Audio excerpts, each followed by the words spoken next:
या झाडाची पाने ठेवा आपल्या घरात, करणी बाधा केली त्याच्यावरच उलटेल. श्रोतेहो, या वृक्षाची पाने आपल्या घरामध्ये नक्की ठेवा. यामुळे तुमच्यावर जर कोणी करणे बाधा करत असेल किंवा टोटका करत असेल तर त्याचा कोणताही प्रभाव तुमच्यावर पडणार नाही. या उलट जी व्यक्ती तुमच्यावर करणी बाधा करण्याचा प्रयत्न करत असेल त्या व्यक्तीवरच ही करणी बाधा, ही तंत्र बाधा उलटून जाईल.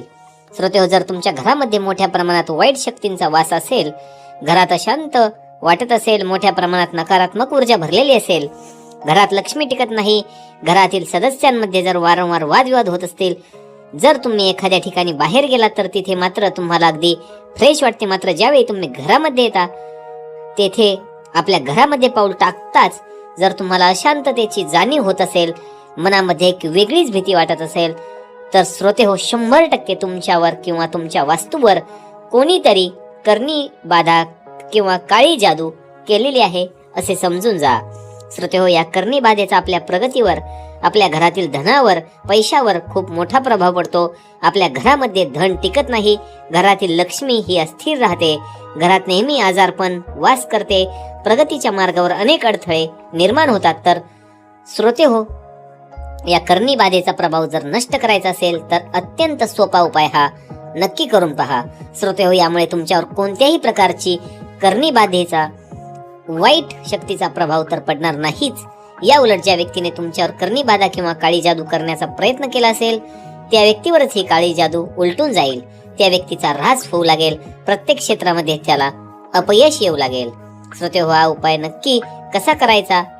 श्रोतेहो, आपल्या घरातील वाईट शक्तीचा, करणी बाधेचा नाश करण्यासाठी ज्या वस्तूचा आपण वापर करणार आहोत त्यातील पहिली वस्तू म्हणजे बेलाचे पान. श्रोतेहो, बेलाचे पान हे अत्यंत पवित्र मानले जाते. यामध्ये एक प्रकारची दैवीय शक्ती आहे. महादेवांना सुद्धा बेलपत्र अतिशय प्रिय आहे. श्रोतेहो, या बेलपत्राचा वापर आपल्याला या ठिकाणी करायचा आहे. श्रोतेहो, तुम्ही बेलाचे छोटेसे रोप सुद्धा तुमच्या घरामध्ये लावू शकता. तुमच्या घरामध्ये, गॅलरीमध्ये किंवा अंगणात तुम्ही हे झाड लावू शकता. आणि या झाडाचा प्रभाव किती आहे, ज्या ठिकाणी हे झाड असतं त्या घरामध्ये, त्या वास्तूवर कोणत्याही प्रकारची वाईट शक्तीचा प्रभाव कधीच पडत नाही. श्रोतेहो, तर या बेलाचं पान, ज्याला आपण बेलपत्र म्हणतो, हे बेलपत्र आपल्याला घ्यायचे आहे आणि पांढऱ्या रंगाच्या चौरस आकाराच्या कागदावर आपण हे बेलपत्र चिटकवायचे आहे. कशाच्याही साहाय्याने तुम्ही हे बेलपत्र चिटकवू शकता. आपण एखादं आसन टाकून मांडी घालून बसायचे आहे आणि हा जो कागद आहे बेलपत्र चिटकवलेला, तर हा कागद आपल्याला डोळ्यांच्या सरळ रेषेतील अशा ठिकाणी लावायचा आहे. तुम्ही भिंतीकडे तोंड करून बसू शकता आणि भिंतीवर सुद्धा तुमच्या डोळ्यांच्या सरळ रेषेत येईल अशा प्रकारे हा बेलपत्राचा कागद लावायचा आहे. आता या बेलपत्राकडे बघत आपल्याला 5 ते 10 मिनिट त्राटक करायचं आहे. त्राटक म्हणजे काय, तर बेलपत्राकडे आपल्याला एकटक 5 ते 10 मिनिटे बघत राहायचं आहे. यावेळी आपण ओम नमः शिवाय, ओम नमः शिवाय या मंत्राचा निरंतर जप करत राहायचे आहे. हा उपाय तुम्ही कोणत्याही दिवशी, कोणत्याही वेळी करू शकता. फक्त हा उपाय करण्यापूर्वी आपण हात, पाय, तोंड स्वच्छ धुतलेले असावे. श्रोतेहो, या बेलपत्रामध्ये एवढी देवी शक्ती आहे की कोणत्याही प्रकारच्या वाईट शक्तीचा प्रभाव आपल्यावर पडत नाही.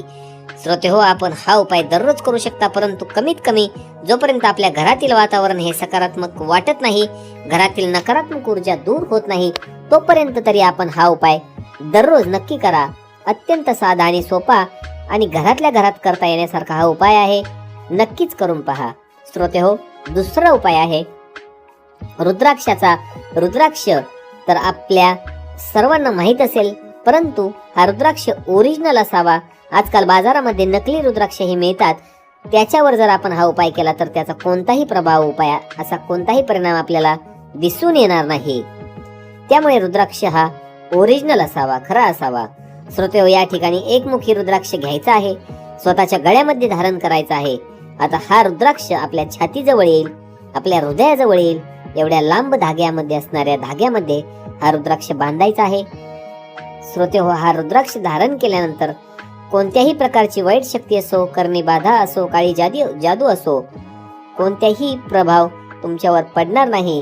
या रुद्राक्षामध्ये एवढी शक्ती आहे, जी व्यक्ती 1000 रुद्राक्ष धारण करते, स्वतःच्या शरीरावर 1000 रुद्राक्ष धारण करते, ती व्यक्ती साक्षात शिवजींचाच अवतार मानली जाते.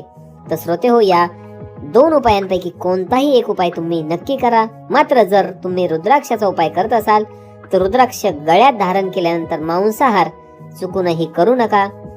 ही एक काळजी आपल्याला घ्यायची आहे. श्रोतेहो, हे उपाय केल्यानंतर काही दिवसातच, एवढंच नव्हे तर काही तासातच तुम्हाला याचा चमत्कार, याचे परिणाम दिसू लागतील. तुमच्या शरीरामध्ये एक वेगळाच प्रकारचे चैतन्य निर्माण होईल, सकारात्मक ऊर्जा निर्माण होईल. तुमच्या मनामध्ये जर कसली भीती असेल तर ती भीती सुद्धा या उपायामुळे निघून जाईल. उपाय अत्यंत प्रभावी आहे, नक्कीच करून पहा. श्रोतेहो, कोणत्याही प्रकारची अंधश्रद्धा पसरवणे हा आपल्या चॅनलचा उद्देश नाही. केवळ भारतीय समाजमान्य असलेले कथा, उपाय, विधी आपण आपल्यापर्यंत मी पोहोचवत असतो.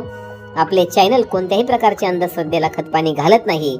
इथे शेअर होणारा प्रत्येक व्हिडिओ माहितीसाठी आहे, त्याचा अंधश्रद्धा म्हणून वापर करू नये, एवढीच आपल्याला विनंती आहे.